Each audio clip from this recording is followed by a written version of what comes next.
based on Dr. Pillai's thesis, there were 16 consonant vowels and 35 consonants, making up 51 fundamental units of sound. So in this study, we were undertaking the participants were listening and vocalizing 4 sounds. This is my 41st year practicing in the field of EEG. And I quit counting at 500,000 records back in the 90s.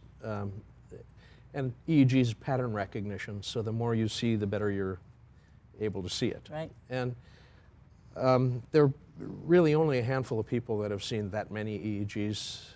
Historically, if you would have asked me, well, what's the likelihood of seeing the impact of a sound in the brain?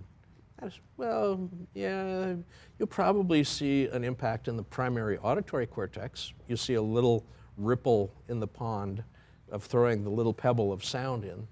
But boy, it's pretty hard to hypothesize that you're going to have systematic impacts in more areas than just the primary area. And most traditional analysis would have only found that.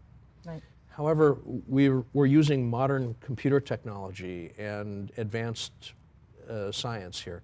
We actually did a technique called independent component analysis. And I don't want to get too geeky about this. Okay. Well, everything I do is geeky, so it's hard not to be. But we break the brain's activity into its component parts. Okay.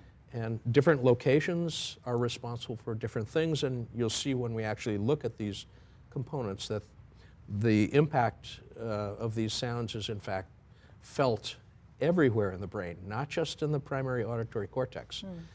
And the different sounds, I wouldn't have suggested that it's going to be easy to tell the difference between one subtle vowel and another subtle vowel. I see.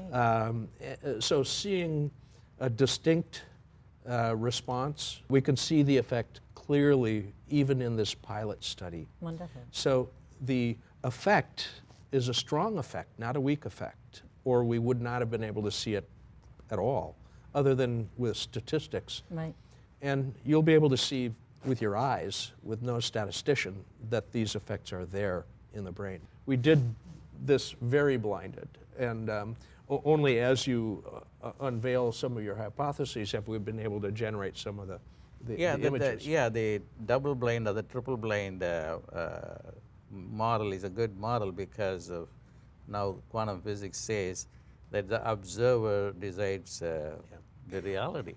I just want to create a science of miracles, the science of the midbrain miracles, so that everyone can use it and then it becomes mainstream.